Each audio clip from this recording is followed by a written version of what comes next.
어떤 자매가 핸드폰을 켜놨는지 꺼놨는지 핸드폰을 뭐 냉장고에 넣어놓고도 찾고 지갑도 잃어버리고 가방도 잃어버리는 자매가 있었대. 근데 한 번은 이제 운전을 하려고 딱 차에 탔는데 운전대가 없어졌더래. 운전대가 내가 이제 잊어먹다 운전대까지 잊어먹는구나. 너무너무 당황을 했대. 이 운전대가 어디 갔나 이놈의 차에. 한참을 찾고 정신을 차려보니까 앞문으로 타야 되는데 뒷문으로 탄 거야. 뒷문으로 타갖고 거기서 운전대를 찾고 앉아있어요. 이게 뭐 앞문인지 뒷문인지도 모르고서 참 이게 너무 오래 살아서 그래. 너무 오래 살아서. 우리 집에 조카 손녀가 태어났어요. 이제 3살 됐는데 그 아이랑 같이 시간을 보내면은 그야말로 너무너무 재밌어요. 또 우리 누나가 만나면은 그렇게 주책스럽지 않은 여자인데 요즘 만나면은 손녀 얘기밖에 안 해요. 손녀가 뭐 말한 거, 행동한 거, 뭐 또 우리 그 로사는 그 뱀을 참 좋아해요. 살아있는 뱀을 3살짜리가 목을 막 감고 막 뱀 만지고 도마뱀 만지고 아주 특이한 애. 그렇게 뱀을 좋아해. 만지는 걸 참 좋아하고. 그래서 이제 그 아이가 하는 행동 3살짜리인데 무슨 주사를 맞으러 가는데 의사 선생님한테 그랬대. 나는 씩씩해서 안 운다고 선생님. 나는 안 운다고. 근데 대개는 이제 그러고도 우는데 얘는 주사를 딱 놨는데도 하나도 안 울고 딱 맞고 난 다음에 내가 안 운다고 그러지 않았느냐고. 너무너무 아이가 참 재밌고 정말 신비하죠. 그리고 그 할머니, 할아버지, 엄마, 아빠 또 나조차도 그 아이를 만나면 너무너무 즐거워요. 여러분들도 자식을 키울 때 그런 즐거움이 있었을 거예요. 근데 언제부터 원수가 되기 시작하냐면은 공부를 하면서부터 원수가 되기 시작해. 공부를 하면서부터. 그냥 그렇게 이쁘고 귀엽고 즐겁게 뱀 만지고 그냥 쭉 자라면은 걔하고 원수 될 일이 없을 거예요. 근데 공부를 시키는 순간부터 애한테 스트레스를 주는 거예요. 독해지라고. 너 그렇게 순해서는 안 된다고. 그러니까 애들한테 스트레스를 주기 시작하는 거예요. 되게 공부 못하는 애들이 성격이 좋은 애들이에요. 초등학교 때 공부 못하는 애들 봐요. 다 성격 좋은 애들이에요. 내일이 시험인데도 느긋한 애들, 근심 걱정 없는 애들. 그런데 내일 시험인데도 느긋하게 컴퓨터 게임하고 텔레비 보고 있으면은 엄마가 느닷없이 이렇게 말합니다. 내가 너 같은 거 낳고 좋다고 미역국 끓여 먹은 내가. 초등학교 4학년 애가 엄마가 왜 나를 낳고 미역국 먹었다고 그러지? 이때부터 삐뚤어지기 시작하는 거예요. 그리고 되게 성격 좋고 공부 못하는 애들이요, 성적에 신경을 안 써요. 확인도 안 해. 성적 확인은 누구만 하냐면 엄마만 하는 거. 엄마만. 걔는 시험을 잘 봤는지 못 봤는지도 몰라. 성적표도 그냥 갖다 주고 그냥 행복하게 밥을 먹어. 또 성격 좋은 애들이 밥을 또 잘 먹어요. 밥을 막 행복하게 먹고 있는데 성적 받아본 엄마가 애한테 또 한마디예요. 이 성적 받고 밥이 목구멍으로 넘어가냐? 너 그렇게 해서 어떻게 세상 살라고 그러느냐? 너 독하게 마음 먹고 살아야 된다. 그래서 애들이 점점 독해지는 거예요. 이거는 애들의 문제가 아니에요. 대한민국의 어른들의 문제예요. 부탄의 교육부 장관이 그 주간에 한국을 방문해서 부탄 국민 행복지수 1위 나라예요.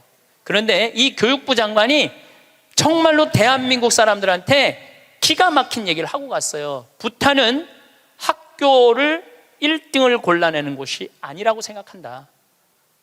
우리 교육은 아이들이 학교 와서 행복하고 즐겁게 놀고 사랑하고 양보하고 배려하고 질서를 가르치는 걸 우리는 교육의 목표로 생각한다.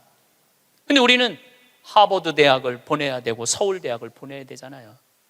내가 그 얘기를 하니까 우리 후배 신부들하고 한 달에 한 번 모임이 있는데 후배 신부 하나가 그러더라고요. 신부님, 그 말 들어보니까 그래요. 어떤 아이가 엄마가 하버드대 그래갖고 애가 하버드대를 딱 합격하고 난 다음에 엄마한테 엄마 원하는 하버드대 갔어. 나 찾지 마. 그리고 사라졌대요. 아직까지 안 나타났대요. 아이가. 그러니까 하버드 대학은 누가 가고 싶었던 거야? 엄마가 가고 싶었던 거예요. 애가 가고 싶은 건 아니에요. 우리가 지금 뭔가 교육을 잘못하는 거죠. 여러분들 정말로 공부 못하면 불행할까요? 내 조카들은 그렇게 저지방 대학을 저지하겠다고 저지방 우유를 그렇게 먹었는데 다 저지방 대학교 나왔어요. 근데 우리 조카 애들은 다 행복해요. 우리 조카 애들이 제발 삼촌 방송에 우리 얘기 좀 하지 마 그랬는데도 내가 안 할 수가 없는 게 애들이 너무너무 행복해요. 우리 조카들은 내가 수원에 어머니 아버지 모시고 식사한다 그러면은요, 일주일 전에 얘기하면 100% 다 나와요. 그러니까 공부를 못하는 건 죄가 아니야. 그런데 가족 모임에 안 나오는 건 죄야. 그건 죄야. 가족 모임에 안 나오는 건 죄예요. 공부를 못하는 건 죄가 아니에요. 그럼 우리 애들이 다 저지방 대학에 졸업을 했는데 우리 애들이 지금 불행하게 사느냐? 우리 조카 애들은 6명이 다 친해요. 왜냐하면 우리 조카 애 중에 한 명만 서울대학을 나왔으면 그렇게 친하지 않을 거야. 똑같이 다 저지방 대학을 나와서 애들이 너무너무 친해. 그리고 우리 조카 애들은 직장 생활하는 애들이 한 명도 없어요. 왜냐하면 직장 생활에 이력서를 낼 만큼 스펙이 안 돼. 그래서 직장 생활하는 애들이 한 명도 없어. 그런데 돈도 잘 벌어요. 우리 누나 아들은 2가지 일을 하는데 나한테 자세하게는 얘기는 안 해도 내가 보니까 대충 1년에 1억 이상은 버는 것 같아요. 다른 애들도 다 결혼도 잘하고 결혼 생활도 잘하고 행복하게 살아요. 얘네들은 어렸을 때 공부 딱 보고 내가 그랬어요. 우리 형제들한테 공부를 못하는 건 죄가 아니다. 죄인 취급하지 말아라. 그래서 얘네들은 학원을 다니는 애들이 거의 없어. 그리고 공부 못한다고 욕먹은 애들이 없어. 그러니까 얘네들은 지방대학을 다녀도 전혀 부끄러워하지 않아요. 욕을 먹었어야지 부끄러워할까요? 욕을 먹었어야지. 욕을 안 먹으니까. 근데 이번에 우리 형 누나가 제일 위고 큰형이 있는데 큰형 아들이 대학을 졸업했어요. 물론 직장생활 못했죠. 근데 누나 아들이 그 형 아들한테, 사촌이죠, 프란치스코와 클레멘스한테 내가 이걸 해보니까 이게 블루오션이다. 너 이거 한번 해봐라. 그리고 그 형이 보름 동안 다 시장 조사를 해주는 거야. 입지 조건까지도 다 조사를 해주고 나한테 보고를 했죠. 제가 한 5년 전부터 우리 형제들한테 우리 조카들이 이제 졸업하기 시작하는데 내가 보니까 얘네들은 직장 생활 못하고 다 장사할 것 같다. 근데 성격이 좋으니까 내가 보니까 장사해도 승산이 있을 것 같다. 그래갖고 개를 모았어. 한 달에 400만 원씩. 5년을 모았으니까 2억 5천을 모은 거죠. 우리 조카들은 내가 그랬어. 니네들 은행 들락날락 하면서 자괴감 느끼지 말아라. 니네 외삼촌 형제들이 다 돈을 모았으니까 가게 할 때 다 오픈, 다 돈 대줄 거다. 다 대줬어요. 또 얘네들 갚어. 그럼 그동안 또 대주는 거죠. 그래 얘 뭐 얼마 7,800만 원 들어간대. 다음 날 딱 내가 통장은 내가 갖고 있어요. 다른 사람이 갖고 있으면 무슨 일이 나잖아. 내가 갖고 있는 거예요. 통장 이름이 사랑의 황씨 통장이야. 사랑의 황씨 통장. 7,800만 원 딱 보냈어요. 졸업하자마자 2월 20 며칠 날 오픈을 했는데 한 달 딱 지나고 났는데 보고가 들어왔는데 한 달 동안 다 제하고 번 돈이 650만 원이래. 그랬더니 또 할머니들이 그 종목이 뭐냐고 이렇게 물어보는 분들이 있어요. 자, 거기에 내가 한마디 할게요. 행복한 애가 가게를 하면은 돈을 벌어요. 불행한 애가 가게를 하면은요 망하게 돼 있어요. 종목이 문제가 아니에요. 행복한 사람이 행복하게 사는 거예요. 얘네들은 그냥 쭉 행복하게 사는 거야. 스트레스 안 받고 바보 소리 안 듣고 그냥 성당 열심히 나가고 너 착하고 할머니 할아버지 공경하고 그러면 돼. 우린 욕심 없어 너한테. 쭉 행복한 애들이 행복하게 사는 거예요. 얘네들 판검사 안 돼도 난 하나도 부끄럽지도 않고 난 내 조카들이 너무너무 자랑스러워요. 열심히 살고 얼마나 좋아요.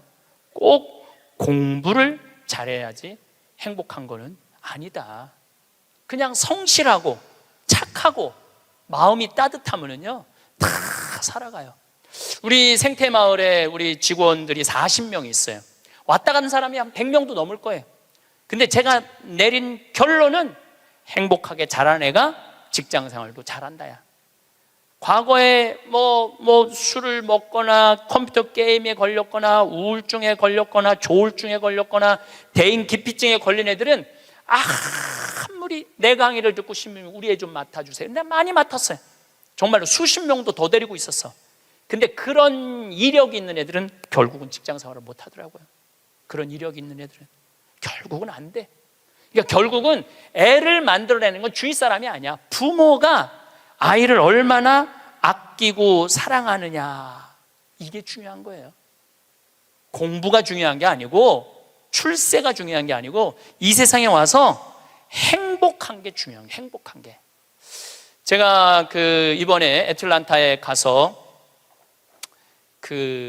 한 집에 하루 딱 머물고 그 다음에 호텔에서 머물렀는데, 내가 너무너무 사람들을 많이 만나니까 그 집 주인 자매하고 형제가 신부님 좀 편안하게 하루 아무도 안 만나게 해드린다. 그래갖고 아무도 그 집엔 오겠다는 분들이 많았는데 초대를 안 했어. 대신 아들이 하나 있는데, 아들이 미국에서 두 번째로 좋은 테크 유니버시티, 그러니까 기술 대학교인데 4학년이래. 근데 아들한테 전화를 한 거야. 우리 집에 신부님 오셨으니까 너 와서 저녁 먹고 가라, 기숙사에서. 근데 내가 1시에 이제 좀 씻고 좀 방에서 누워서 쉬고 있는데 얘가 3시에 왔어. 3시에 와갖고 엄마하고 두런두런 얘기하면서 엄마 음식 준비하는 걸 다 옆에서 돕더라고요. 고기도 굽고.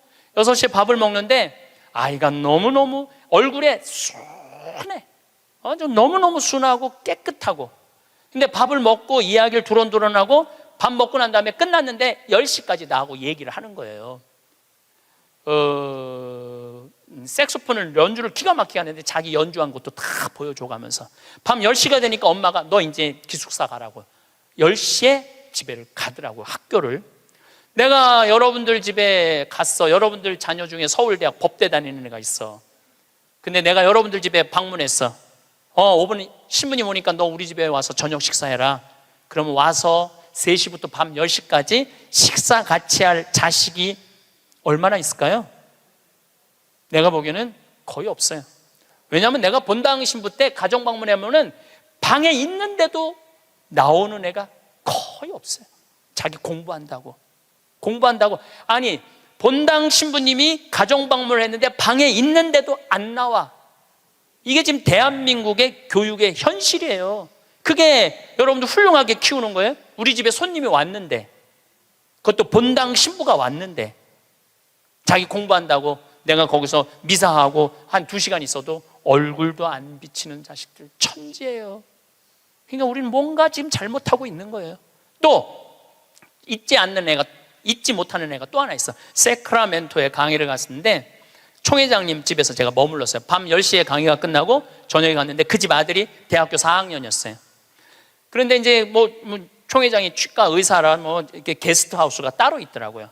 근데 거기서 이제 와인을 한 잔 먹고 이 얘기 저 얘기 했는데 1시 반까지 얘가 내 앞에서 시중을 들더라고요. 또 내가 물어봤어요. 야, 너 내일 학교 가야 된다며 왜 방에 안 들어가냐? 우리 집에 손님 왔는데 내가 어떻게 들어가서 자느냐? 나 그걸 아직도 잊지 않아요.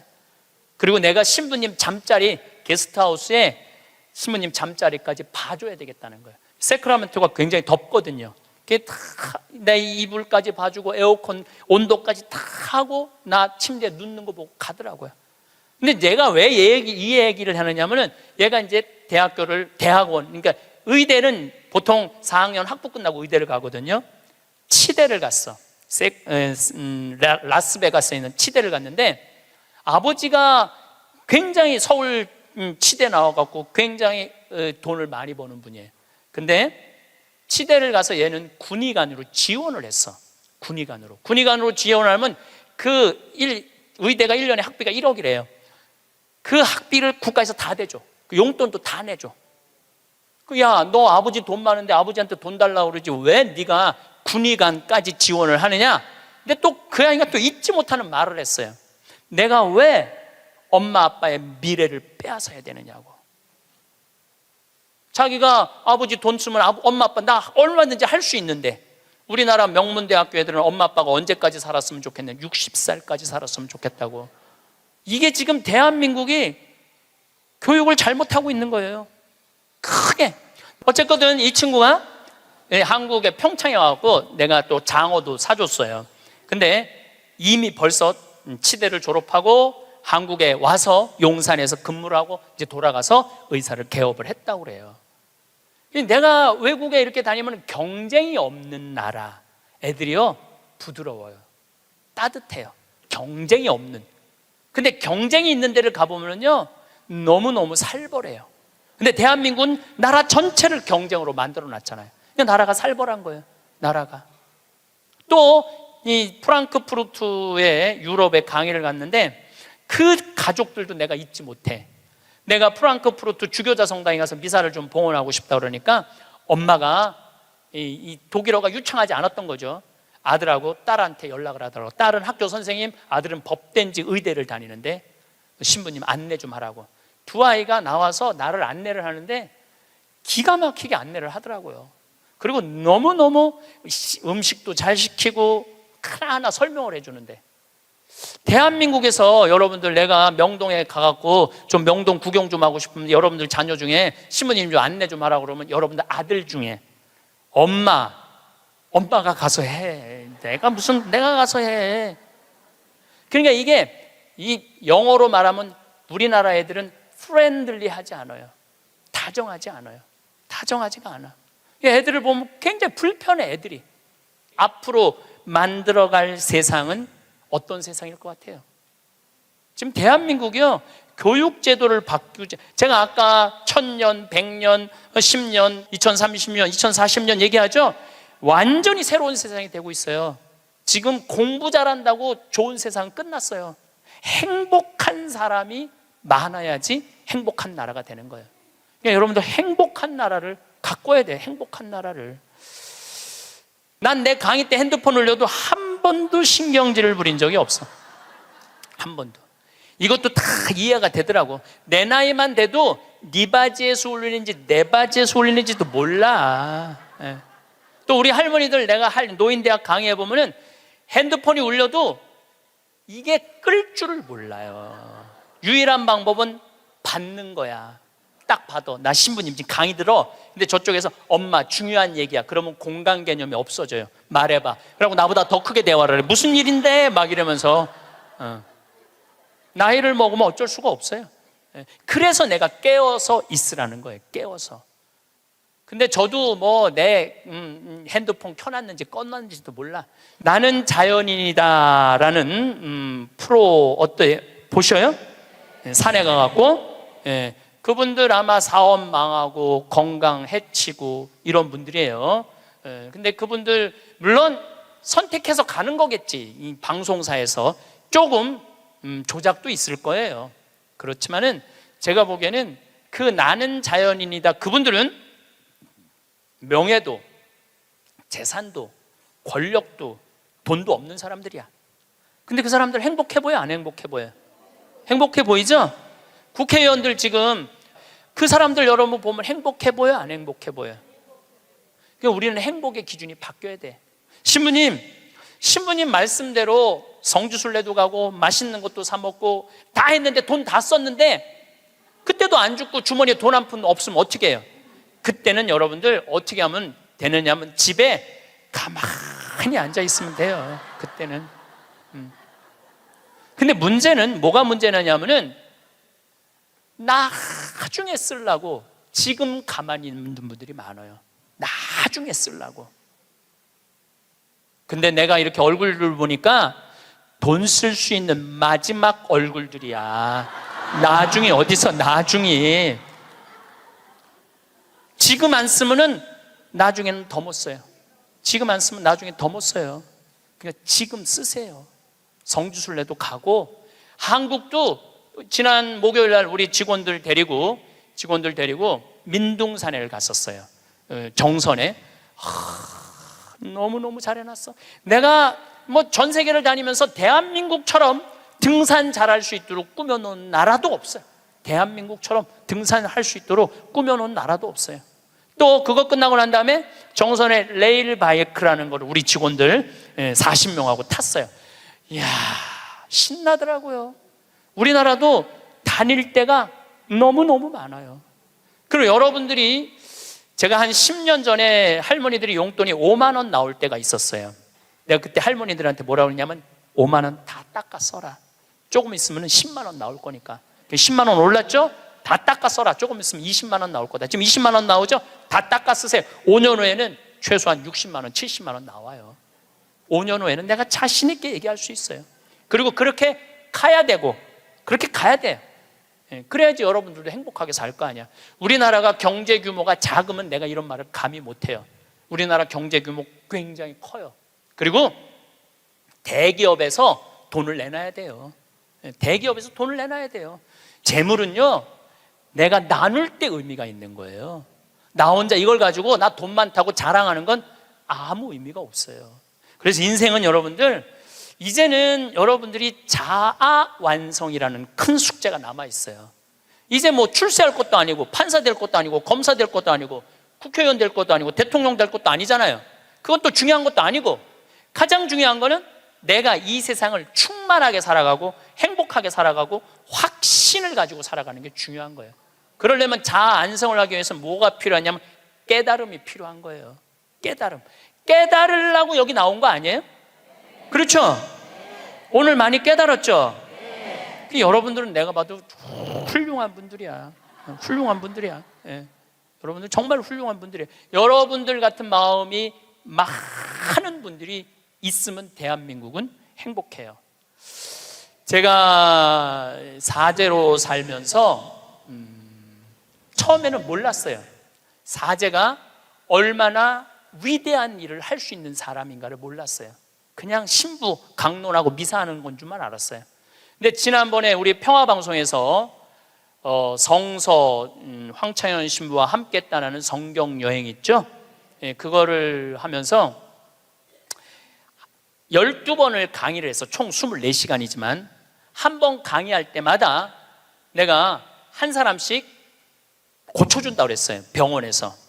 왜냐하면 예수님 성서를 묵상하면 전부 병 고치는 거야.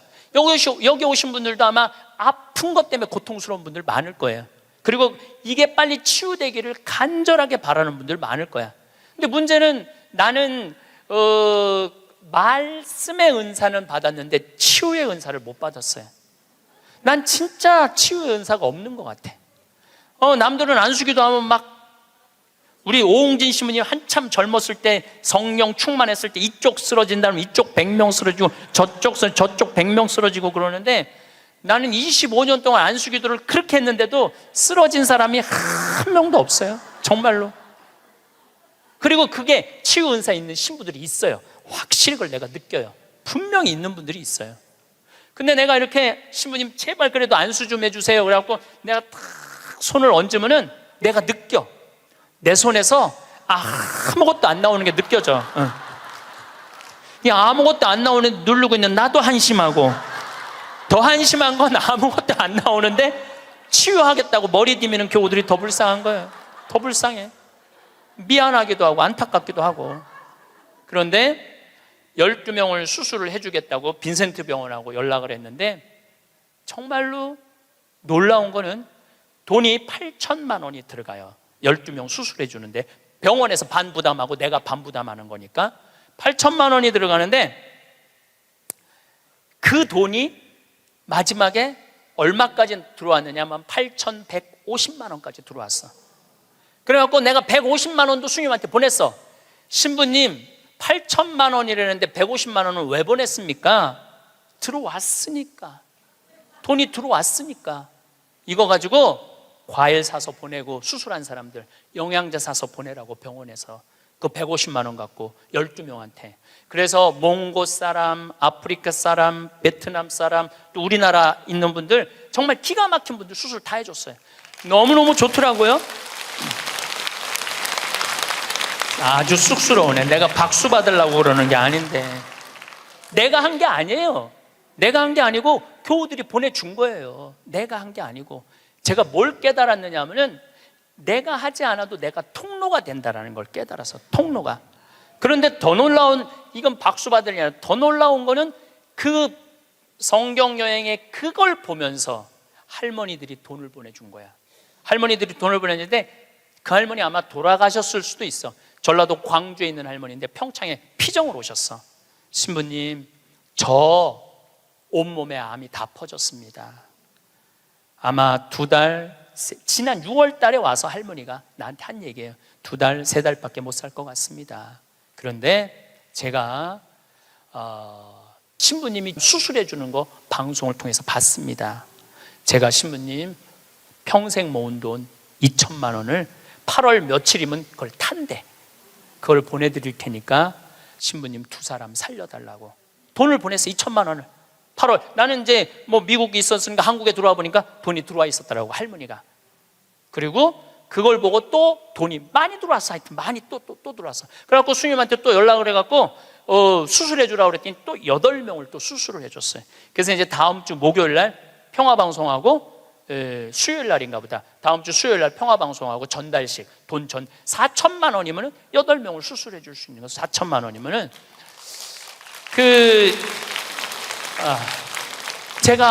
저는 한 푼도 안 냈어요. 저한테 박수 치지 마세요. 저는 한 푼도 안 냈어요. 근데 제가 뭘 깨달았느냐 하면은 내가 좋은 지향을 가지고 저는 이런 일을 하고 싶습니다. 이렇게 도와주고 싶습니다. 내 이 지향을 가지고 살면은 하느님이, 그리고 하느님을 사랑하고 하느님 나라를 사랑하는 교우들이 도와주는구나. 그러니까 내가 심부름의 역할은 할 수 있는 거 아니냐. 그런 걸 깨달으니까 이제 어려운 데를 찾아서 도와주게 되더라고요. 근데 놀라운 거는 이제 얼마 전에는 외방선교에서 필리핀 바기오라는 곳에서 이상원 배다라는 젊은 신부가 10년 동안 거기 농민들을 위해서 살았대. 유통 시스템을 하고 싶대. 냉동차가 있으면은 마닐라로 그 농사진 걸 보낼 수 있대. 그래서 그것도 또 5천만 원을 도와줬어요. 근데 내 돈으로 도와주는 게 아니에요. 도와주라고 보내주는 분들이 너무너무 많은 거야. 그래서 아마 다음 달에는 내가 그 이제 동영상을 여러분들 보면은 기가 막힐 거예요.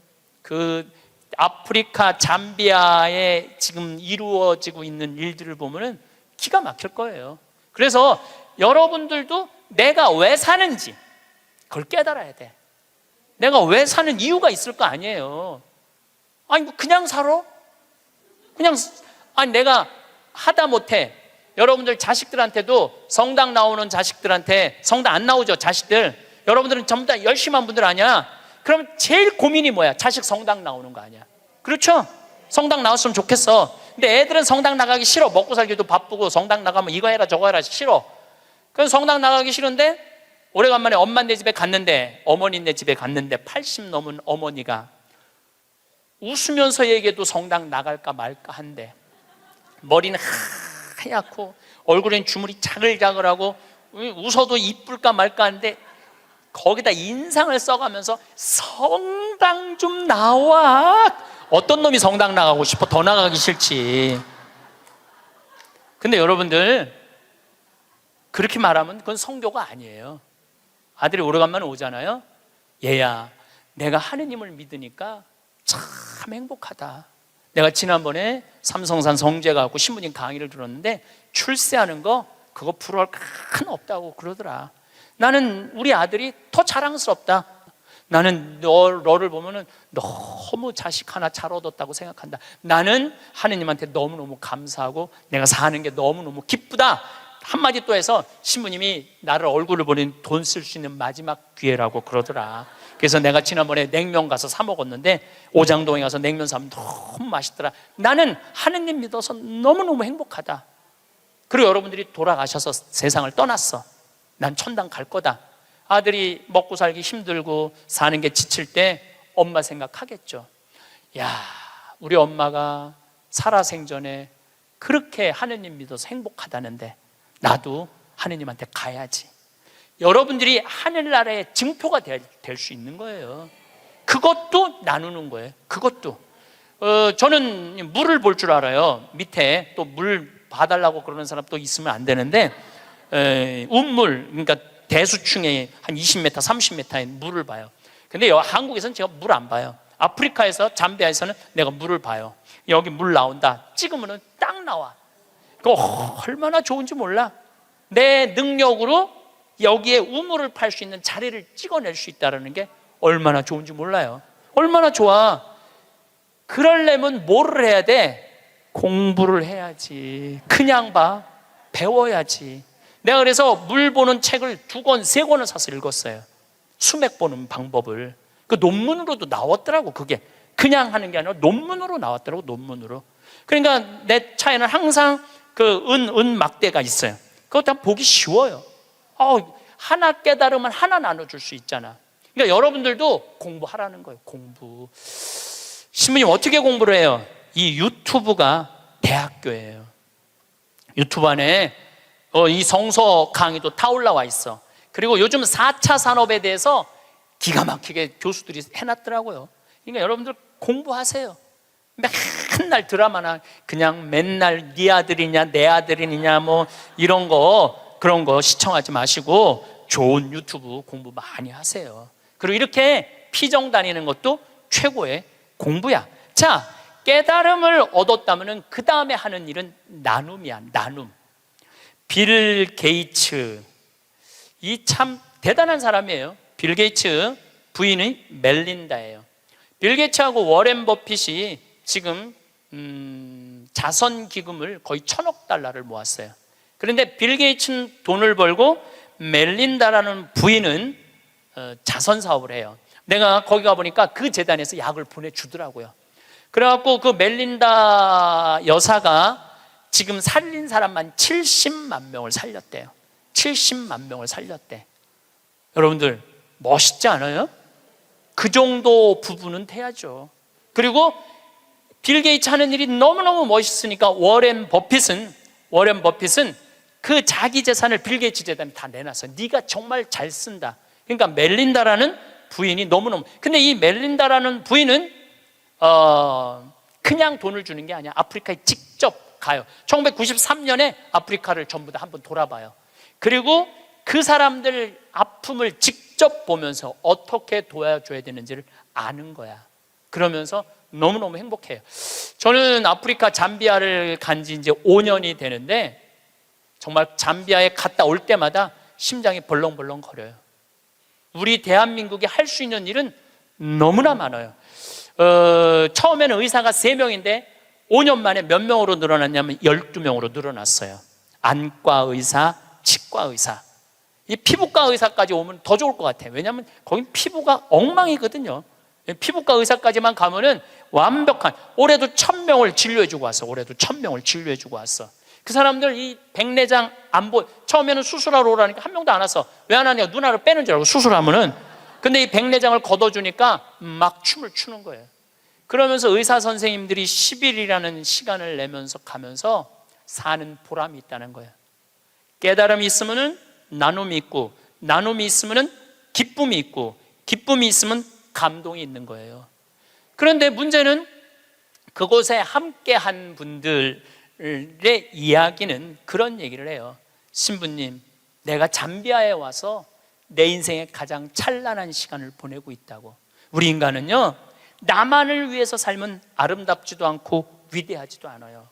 어려운 이웃을 돕고.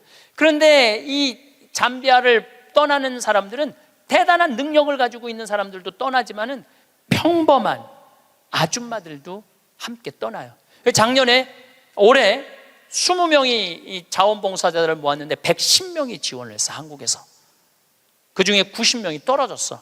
90명이 떨어지면서 한다는 소리가 내 돈 내고 내가 가서 봉사하겠다는데도 떨어져야 되느냐고 그런 얘기를 하더라고요. 저는 이제 대한민국이 정말로 행복하려고 그러면은 나눠야 돼요. 대한민국이 행복하려고 그러려면은 지금 교육제도는 바뀌어야 돼요. 학교에서 등수 매기지 말아야 돼요.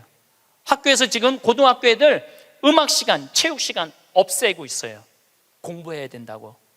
내가 보니까 정신 나간 짓이에요. 아이들이 노래를 하면서 공을 차면서 사회성을 배우는 거예요.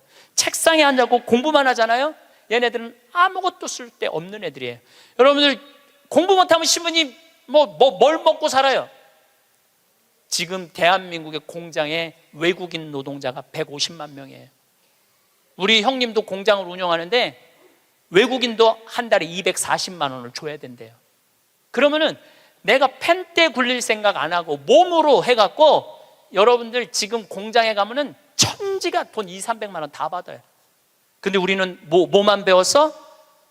공부만 배웠고 출세만 배웠고 최고 높은 자리에 올라가는 것만 배웠어. 공장에서 일하는 건 용납을 할 수가 없는 거야. 자존심 상해서. 그래서 명문대학교 나온 애들 50%가 취직이 안 된 애들이 집에서 놀고 있는 거야. 누구 거 빼먹고 살아? 엄마 아빠 미래를 빼먹고 살고 있는 거예요. 엄마 아빠 미래를. 근데 이게 왜 그러냐면 대한민국이 잘못 키워서 그래요. 잘못 키워서. 몸으로 사는 거는 결코 나쁜 게 아니에요. 몸으로 사는 것처럼 솔직하고 정직한 게 없는 거예요. 그래서 여러분들도 정말 애들을 공부로 가르치지 말고 사람을 가르치는 교육을 저는 했으면 참 좋을 것 같아요. 이제 다음 달에는 제가 마지막으로 이렇게 살았으면 어떻게 죽어야 되느냐. 여러분들 최고의 숙제가 뭔지 알아요? 잘 죽는 거예요. 내년 2월 달부터 사전 의료 의학 지향서, 그러니까 나는 사전 연명 의료 그거를 이제 나는 이제 연명 치료 안 한다. 그게 법으로 통과됐어요. 법으로 통과가 되었고 내년 2월 달부터는 나는 암에 걸렸다. 그러면은 더 이상 치료 원하지 않는다. 말기 암 더 이상 치료 원하지 않고 심폐소생술 안 한다. 여러분들 80살 넘어갖고 심폐소생술 하면 어떻게 돼요? 갈비뼈 다 부러져요. 갈비뼈 부러뜨려 가면서 죽어야 돼. 그냥 편안하게 죽으면 되지. 그러니까 죽는 것도 큰 숙제야. 우리 아버지께서 지난 4월 10일 날 세상을 떠나셨어요. 근데 정말로 편안하게 보내드렸어요. 그리고 저는 아버지에 대한 그리움이 있지만 이제는 떠날 때가 돼서 떠나셨다라는 생각 들어요. 87세에 떠나셨으니까 그럼 뭐 그 정도면 됐죠. 여러분들 87세에 한 2달 고생하고 죽으면 행복하지 않아요? 그렇죠? 그래서 다음 시간에는 어떻게 하면 잘 죽을까 이 얘기를 나누도록 하겠습니다. 우리는 늘 무언가를 이루고 나면 비로소 삶이 시작될 것이라고 믿어왔습니다. 더 나은 환경, 더 안정된 조건, 더 완성된 상태가 되면 그때야말로 진짜 삶을 살 수 있을 것이라고. 그래서 우리는 지금 이 순간보다 언제나 조금 더 앞을 바라보며 살아왔습니다. 바깥에 있는 무언가가 삶을 채워줄 것이라는 믿음 속에서 조건을 갖추는 일에 많은 시간을 써왔습니다. 더 좋은 자리, 더 넉넉한 형편, 더 정돈된 관계, 이것들이 갖추어지면 그때부터 제대로 살아갈 수 있을 것이라는 생각이 마음 한켠에 늘 자리하고 있었습니다. 그런데 어느 순간 돌아보면 그토록 바라던 조건이 갖춰졌을 때도 삶이 충분히 기쁘지 않았던 경험들이 있습니다. 원하던 것을 손에 넣었는데도 예상했던 만족감은 오래가지 않았고 이내 또 다른 무언가를 향해 시선이 옮겨갔습니다. 바깥에서 답을 찾으려 했지만 막상 그 답을 얻고 나면 허전함이 따라왔습니다. 이것은 우리가 무언가를 잘못 선택해서가 아닙니다. 삶의 체감이 근본적으로 외부 조건이 아닌 내면의 상태에서 비롯되기 때문입니다. 아무리 좋은 것들이 바깥에 놓여 있어도 그것을 받아들이는 내면이 고요하지 않으면 그 풍요로움이 온전히 느껴지지 않습니다. 삶의 질은 결국 바깥이 아니라 안에서 결정됩니다. 같은 하루를 보내고도 어떤 날은 충만하고 어떤 날은 공허합니다. 같은 풍경을 바라보아도 어떤 날은 아름답고 어떤 날은 아무것도 보이지 않습니다. 달라진 것은 바깥 세상이 아니라 내 안에 무엇입니다. 마음이 흔들릴 때 현실은 실제보다 더 어둡게 보이고 마음이 고요할 때 같은 현실이 훨씬 다르게 다가옵니다. 우리가 살고 있다고 느끼는 세계는 사실 눈앞에 있는 그 세계가 아니라 그 세계를 바라보는 내면의 렌즈를 통해 만들어진 세계입니다. 같은 것을 보아도 저마다 다르게 느끼는 이유가 여기 있습니다. 불안은 현재를 흐릿하게 만듭니다. 지금 이 자리에 있으면서도 마음은 아직 일어나지 않은 일들을 향해 달려가 있습니다. 어떻게 될까? 잘 되고 있는 걸까? 혹시 문제가 생기지는 않을까? 이런 생각들이 지금 이 순간을 파고들면 실제로는 아무 일도 일어나지 않았는데 마음은 이미 지쳐버립니다. 비교는 지금 가진 것을 지워버립니다. 다른 누군가의 삶을 기준으로 삼는 순간 내 삶 안에 있는 것들이 보이지 않게 됩니다. 충분히 가지고 있음에도 불구하고 늘 모자란 느낌이 드는 것은 현실이 실제로 부족해서가 아니라 비교라는 시선이 그렇게 만들기 때문입니다. 결핍의 감각도 마찬가지입니다. 실제로 무언가가 없어서 생기는 결핍보다 있어야 한다고 생각하는 것이 없을 때 느끼는 결핍이 더 깊이 파고듭니다. 그리고 그 감각은 현실을 통째로 물들입니다. 삶이 힘들어 보이는 것이 꼭 삶이 실제로 힘들어서가 아닐 수 있습니다. 현실을 바라보는 시선이 결핍으로 가득 차 있을 때 삶 전체가 그 빛깔로 보이기 시작합니다. 결국 우리가 살아가는 삶은 실제 조건이 아니라 그 조건을 어떻게 해석하느냐에 의해 만들어집니다. 현실이 아니라 해석이 삶을 만듭니다. 그렇다면 안정된 마음은 어디서 오는 것일까요? 더 좋은 조건이 생기면 저절로 마음이 안정될 것이라고 생각하기 쉽습니다. 그러나 실제로는 그렇지 않습니다. 마음의 안정은 외부에서 주어지는 것이 아니라 자기 자신을 대하는 방식에서 비롯됩니다. 스스로를 어떤 눈으로 바라보는가, 자신의 하루를 어떤 태도로 받아들이는가, 실수했을 때 자신에게 어떤 말을 건네는가. 이런 것들이 모여 삶의 내부 환경을 만들어냅니다. 바깥 환경보다 이 내부 환경이 삶의 질에 훨씬 더 직접적인 영향을 줍니다. 자신을 가혹하게 대하는 사람은 아무리 좋은 환경에 있어도 마음이 편하지 않습니다. 스스로를 자꾸 몰아붙이고 충분히 잘하고 있는데도 부족하다고 느끼고 쉬어도 되는 순간에 쉬지 못하고 잘한 것보다 잘못한 것을 더 오래 붙들고 있습니다. 이런 방식으로 자신을 대하면 아무리 좋은 일이 생겨도 온전히 기쁘지가 않습니다. 반면 스스로에게 따뜻한 사람은 어려운 상황에서도 삶의 무게를 조금 더 잘 견뎌냅니다. 이것은 나약함이 아니라 내면의 힘입니다. 자기 자신을 친절하게 대하는 것이 삶을 지탱하는 가장 깊은 기반이 됩니다. 그리고 그 기반이 단단할 때 바깥에서 어떤 바람이 불어와도 쉽게 무너지지 않습니다. 우리가 만족을 자꾸 뒤로 미루는 데는 이유가 있습니다. 지금 이 상태로는 아직 충분하지 않다는 생각이 마음 깊이 자리 잡고 있기 때문입니다. 조금 더 나아지면, 무언가를 이루면, 상황이 정리되면, 몸이 더 좋아지면, 마음이 더 편해지면, 그렇게 조건을 붙이다 보면 만족의 순간은 언제나 지금보다 조금 더 먼 미래에 있습니다. 이 구조는 매우 자연스럽게 작동하기 때문에 우리는 그것이 문제라는 사실을 잘 알아차리지 못합니다. 오히려 그것이 앞으로 나아가게 해주는 힘이라고 느끼기도 합니다.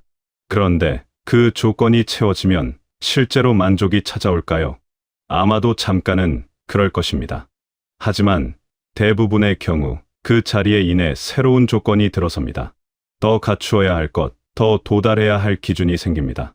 이렇게 되면 삶은 끊임없이 무언가를 향해 달려가는 과정이 되고 도달하는 기쁨보다 도달하지 못한 불안이 더 오래 남습니다. 충분함을 인정하지 못하는 이 구조가 삶의 풍요로움을 조용히 갉아먹습니다. 우리는 모르는 사이에 삶을 소비하면서 정작 삶을 살지 못하고 있을 수 있습니다. 나중에라는 말은 희망처럼 들리지만 사실 지금 이 순간을 유예하는 말입니다. 지금은 아직 아니고 나중에 제대로 살겠다는 생각 속에는 현재를 완전히 살지 않겠다는 결정이 숨어 있습니다. 나중에 여유가 생기면, 나중에 마음이 편해지면, 나중에 상황이 나아지면 그 나중은 결코 지금이 되지 않습니다. 나중이라고 부르던 시간이 오면 그 시간 역시 또 다른 나중을 향해 미루어집니다. 삶은 언제나 지금 이 순간에만 존재하는데 우리는 자꾸 그 순간을 통과하면서 정작 살고 있지 않습니다. 아직 오지 않은 시간에 삶을 맡겨두는 동안 이미 와 있는 시간은 조용히 흘러갑니다. 미래에 대한 기대와 계획이 나쁜 것은 아닙니다. 내일을 생각하고 준비하는 것은 인간의 자연스러운 능력이고 그 능력이 있기에 삶을 더 잘 꾸려갈 수 있습니다. 그러나 문제는 현재를 미래의 준비 기간으로만 여길 때 생깁니다. 지금 겪고 있는 일들, 지금 만나는 사람들, 지금 느끼는 감정들이 모두 진짜 삶인데 그것을 아직 준비 중인 단계로만 보면 삶의 많은 부분이 그냥 지나쳐 버립니다.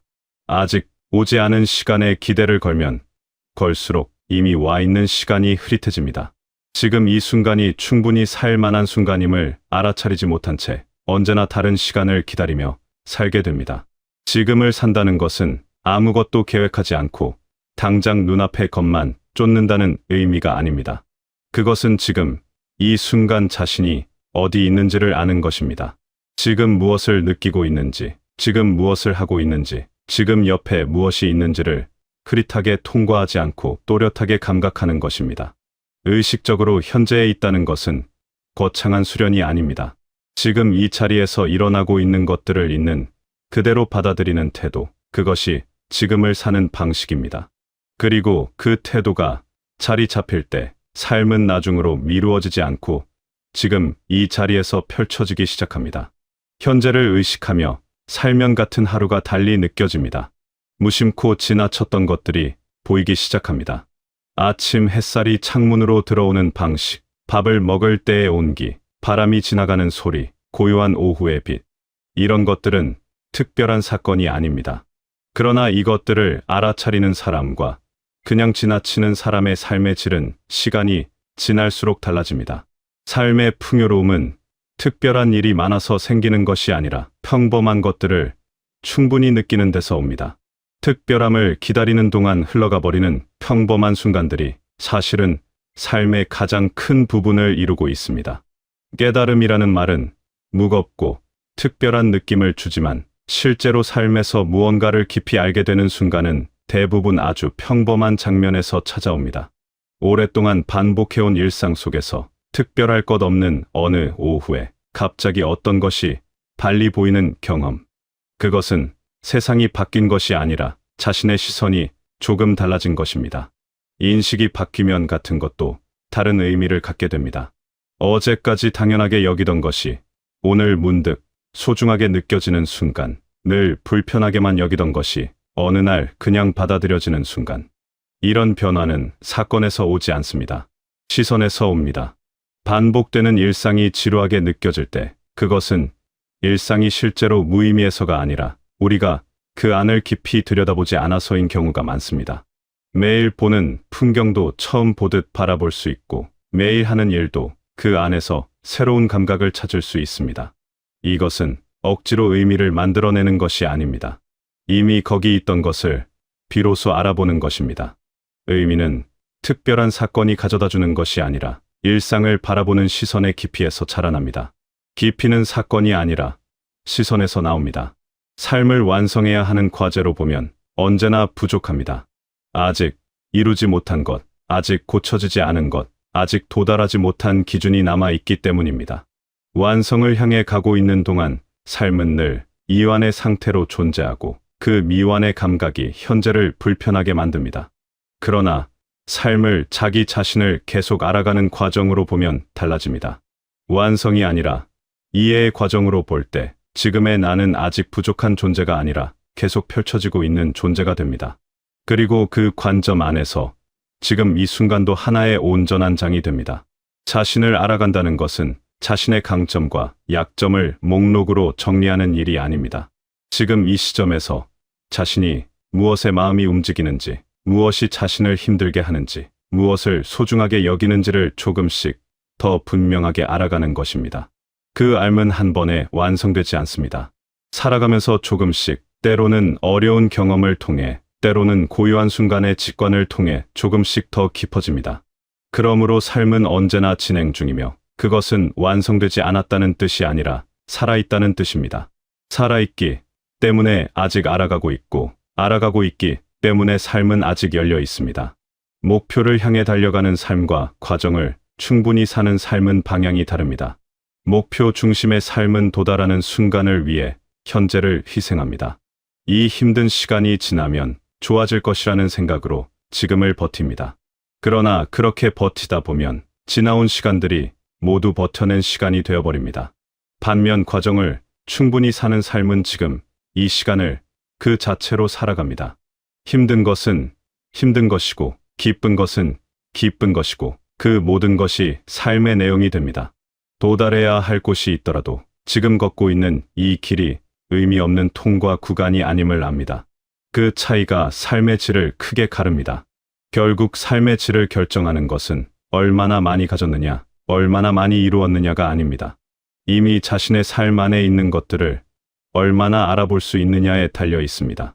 충분함은 어떤 수준에 도달했을 때 주어지는 선물이 아닙니다. 지금 여기에 있는 것들을 충분하다고 인식하는 능력에서 비롯됩니다. 그리고 그 능력은 바깥에서 오는 것이 아니라 자신의 내면이 조금씩 고요해질 때 자연스럽게 열립니다. 더 많이 가지려는 방향이 아니라 지금 가진 것을 더 깊이 느끼는 방향으로 시선을 돌릴 때 삶은 전혀 다른 감촉으로 다가옵니다. 삶은 완성된 상태에 있을 때가 아니라 지금 이 순간 자신이 살고 있음을 느낄 때 비로소 온전해집니다. 더 나아지기를 바라는 마음을 내려놓으라는 뜻이 아닙니다. 지금 이 자리에서도 이미 삶은 충분히 의미 있다는 것을 잊지 않아야 한다는 것입니다. 인식의 깊이가 달라지면 삶의 감촉이 달라집니다. 같은 하루도 다르게 느껴지고 같은 자신도 다르게 보입니다. 부족하다는 시선이 아니라 이미 충분하다는 시선으로 자신의 삶을 바라볼 때 그동안 보이지 않던 것들이 하나씩 눈에 들어오기 시작합니다. 지금까지 살아오면서 쌓아온 것들, 견뎌온 것들, 이해하게 된 것들이 모두 여러분의 삶 안에 있습니다. 그것들이 눈에 잘 보이지 않더라도 지금 여러분이 서 있는 자리는 그 모든 것들이 모인 자리입니다. 힘들었던 날들도, 흔들렸던 순간들도, 포기하고 싶었지만 그래도 계속 살아온 시간들도 모두 여러분 안에 있습니다. 그것들이 지금의 여러분을 이루고 있습니다. 부족하다는 생각보다 충분하다는 인식이 여러분의 하루를 조금 더 따뜻하게 채워드리길 바랍니다. 나중을 기다리지 않아도 되는 지금 이 순간이 이미 충분히 살 만한 순간임을 온전히 느끼실 수 있게 되시길 바라겠습니다.